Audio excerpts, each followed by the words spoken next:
episode of the Ballistae Protected the Court series, we're going to get away from the 2, 4, 5v1s and focus on the importance and criticalness of player roles and sticking to them. So right now we're watching, do you remember what game this was in the series? I want to say this is game 2. Okay. So, or I know I want to say this is game 3. So like this is going back, or it's 1-1 at this point, and I'm a little fired up. Yeah, and one of the things I noticed is off the bat, Vince takes a shot at you, but you kind of just, you restrain yourself, and that's what we were talking about offline. Like, okay, immediately I would expect you to just fire back, especially because it looks like you guys had ball superiority, but can you explain why you didn't go for that? Yeah, it looks like you had better rights. I mean.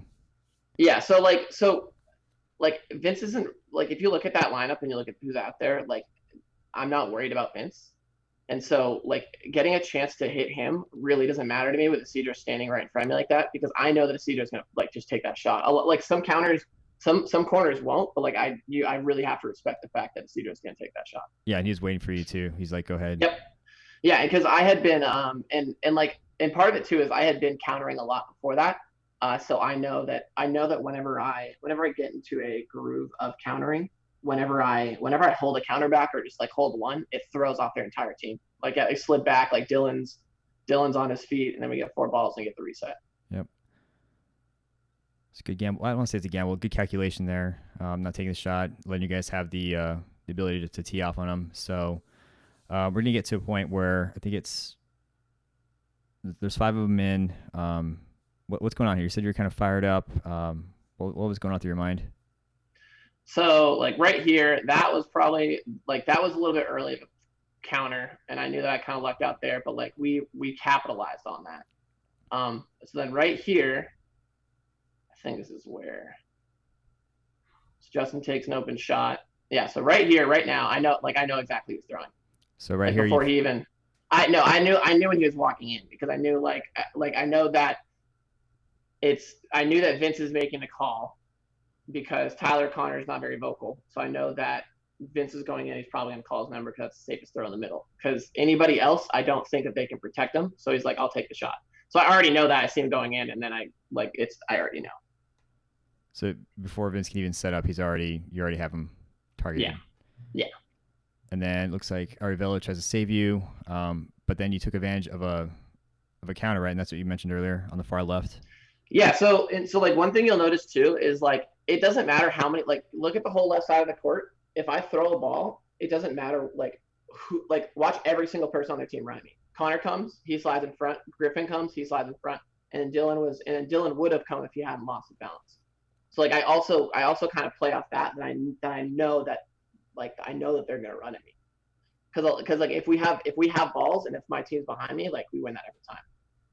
Gotcha. So like right here, so when he's going up, I know that if I hit him, he's dropping the ball. It's a 3-on-4, and Xander and Pine are both right there. And those are 2 people you want to gamble on anytime. Yeah, absolutely. Yeah, like not even thinking about it. So I know if I get that hit, Connor comes to me or Tyler comes to me, and they hit Connor after that, we win that game. Yep. So you took out Vince. Yep, and Connor comes right at, and then Tyler. So the block I had on Tyler, like that was just reacting, like that I didn't necessarily, like, I thought he would counter me, but I didn't necessarily know, because it was I think it looked like it was one of their last balls. See Vince, catch Griffin. No, so that skipped in. Yeah, skipped in. Yeah, so right now it's Tyler, Vince, Griffin, Connor. Okay. I'm sorry, you caught who? So no, yeah, I would say Griffin skipped in. It's the I didn't catch that one before that.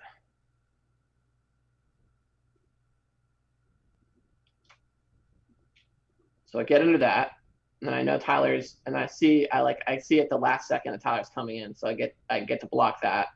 And then I know that I see that Griffin doesn't have a ball, or he was picking up 2 balls, but he is not in a position to throw those. Tyler is. And then I also know that I'm in a position to catch Griffin. Gotcha. And then again, you're at a really close range against anybody, so take the chance. Hey, try to get the catch. If not, the rest of your team's gonna mop up. Yeah. Oh yeah. Like, and that's the thing is, like, I trust every single one of those guys I'm playing with. So even up there, it's a gamble. But I know that right behind me, like they're coming equally as hot. But see, the thing too is that like Nate over there is. Oh, I was gonna say he's when he's in, he's creating that huge pressure for me, and then Allen sliding over and saving me probably kept me in the game. Yeah, I noticed that, and then also you didn't catch Griffin; it bounced into you, and that's Yeah. Okay. Yep. So you pop off Vince, duck. Xander with a pretty good counter on, I think. Connor. Yeah. Yeah. So that's the thing is like Xander. So like here, like rewind this because like that's what I like. The only way that any of this happens and the only way that I can do any of this is because like even go back to the first like the beginning clip, like the start of this game. So and it like this is why like I really like tries like it's people in dodgeball like have like who have huge IQs and like are making plays like and this is just pure playmaking. So they know. So right here, everybody goes up. He's there with me. He's looking to see if I throw because I normally would. He's just looking off me. We put the purple in my hand because we know I'm going to throw it, and I know that he's not going to counter with 2 balls. So we get a good shot there. And then right away, he's got a ball. Like he's got a ball in my hands because he knows. And even though I threw that, like he told me, he's like, all right, calm down. And like I'll throw one when I shouldn't. Tells me to calm down, but he gets the ball right back at me. And it's like because he knows they're coming. He knows they're coming at me. And like same thing. Watch, Glenn gets this. And then we're gonna, yep, he pressures, he holds him back. So never am I in a place where I'm almost like left for dead. Like I'm fully protected by my team at all times in this. So like I can't do this because like even this, like watch Xander. Xander's already running up because he like rewind that right there. Because that's like a huge thing, and that's a huge thing on him and like why it's like why he's such a good player too. Plus, it's a great trade off on Connor too.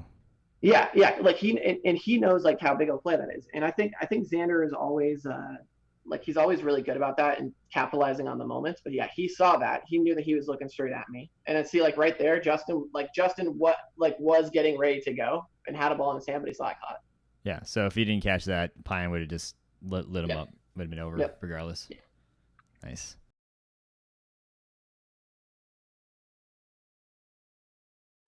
So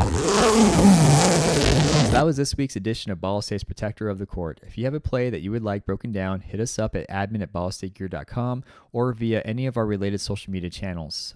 Be sure to tag us and utilize the hashtag Protector of the Court, and we'll see you in the next one.